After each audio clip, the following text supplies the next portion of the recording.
السلام علیکم ورحمۃ اللہ وبرکاتہ۔ امام مالک علیہ رحمہ نے جس طرح اپنی الموطا لکھی ہے، اسی طرح امام شافعی رحمۃ اللہ علیہ کی کتاب ہے مسند الشافعی، جو ان کی اپنی کتاب ہے۔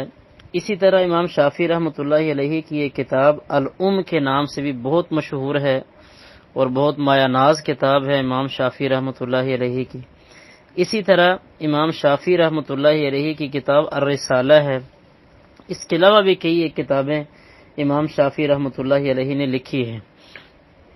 امام ابو حنیفہ رحمۃ اللہ علیہ کے بارے میں اب یہ اللہ رب العالمین ہی زیادہ بہتر جانتا ہے کہ انہوں نے کتنی کتابیں لکھی ہیں، لیکن یہ بات بالکل ضرور ہے اور برحق ہے کہ اس وقت دنیا میں امام ابو حنیفہ رحمۃ اللہ علیہ کے اپنے ہاتھ سے لکھی ہوئی کوئی کتاب وہ دنیا میں موجود نہیں ہے۔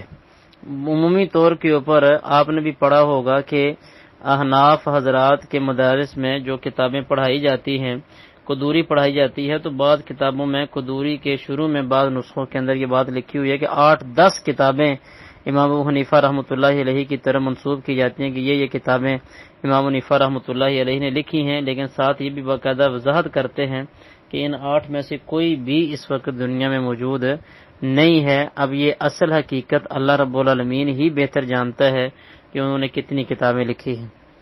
السلام علیکم ورحمۃ اللہ وبرکاتہ۔